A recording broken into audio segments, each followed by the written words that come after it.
click the subscribe button and hit the bell icon. Hello friends, online take information চ্যানেলে আপনাদের সকলকে জানাই স্বাগতম। আমি নাজমুস। ফ্রেন্ডস, আজ 4 ফেব্রুয়ারি এত জল্পনার মাধ্যমে পেশ হয়ে গেল রাজ্য বাজেট 2019, যেখান থেকে ঠিক 16টি রয়েছে সুখবর আর প্রত্যেকটি খবরই রয়েছে খুবই গুরুত্বপূর্ণ, যা আপনাদের একান্ত জানা প্রয়োজন। এখান থেকে একটাও মিস করবেন না। যদি মিস করে ফেলেন, হয়তো আপনার জন্য যেটা তাহলে সেটাই আপনি মিস করে ফেলবেন। চলুন সরাসরি দেখে নিই রাজ্য বাজেটে যে আইসিডিএস, অঙ্গনারী ও গ্রুপ সি গ্রুপ ডি কর্মীদের বেতন বৃদ্ধি সহ 16টি সুখবর রয়েছে। চলুন দেখে নিই এক নজরে সেই 16টি খবর। দেখে নেওয়ার পূর্বে রিকোয়েস্ট আপনাদের একটাই, অবশ্যই ভিডিওটিতে লাইক করবেন এবং বেশি বেশি মাত্রায় শেয়ার করবেন, কারণ আপনাদের লাইক ও শেয়ারই আমাদের উৎসাহিত করে লেটেস্ট ট্রেন্ডিং আপডেটগুলো আপনাদের সামনে উপস্থাপন করার জন্য। দেখে নিন বাজেটে কি বললেন অর্থমন্ত্রী। নাম্বার 1-এ চলতি আর্থিক বর্ষে বাংলার কৃষকদের গড় আয় 3 গুণ বেড়েছে। নাম্বার 2-এ জিডিপি বৃদ্ধির হারে বাংলা 1 নম্বর স্থানে আছে।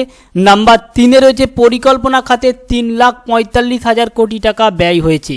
নাম্বার 4-এ বাংলায় শিল্পে বৃদ্ধির হার 16.29%। এরপরে রয়েছে রাজস্ব ঘাটতি 4.27 থেকে নেমে 2.83% দাঁড়িয়েছে। কর বাবদ আয় 21,128 কোটি টাকা বৃদ্ধি পেয়ে 57,700 কোটি টাকা হয়েছে। খাদ্যসাথী প্রকল্পে 8 কোটি 82 লাখ মানুষকে কম দামে খাদ্য সরবরাহ করা হচ্ছে। অর্থাৎ খাদ্যসাথী বলে যে প্রকল্প রয়েছে, সেই প্রকল্পে আবারও কিন্তু 8 কোটি 82 লাখ মানুষকে কম দামে খাদ্য সরবরাহ করা হচ্ছে। ধান দিন চেক নিন প্রকল্পে সরাসরি টাকা মিটিয়ে দেওয়া হতো। ফ্রেন্ড, আপনি যদি ধান নিন প্রকল্পে থেকে থাকেন, অবশ্যই আমাদের কমেন্ট বক্সে জানাবেন আপনাদের সরাসরি টাকা মিটিয়ে দেওয়া হচ্ছে কিনা। এরপরে রয়েছে কৃষকদের 1000 টাকা করে মাসিক পেনশন দেওয়া হয়েছে। গত বন্যায় ক্ষতিগ্রস্ত 32 লাখ কৃষককে টাকা দিতে 1,32,000 কোটি টাকা বরাদ্দ করা হয়েছে এবং ফসল বীমা যোজনায় 24 লাখ টাকা নথিভুক্ত। চা শিল্পের উপর থেকে শেষ মুকুব। হরিণঘাটায় ফ্লিপকার্ট লজিস্টিক হাব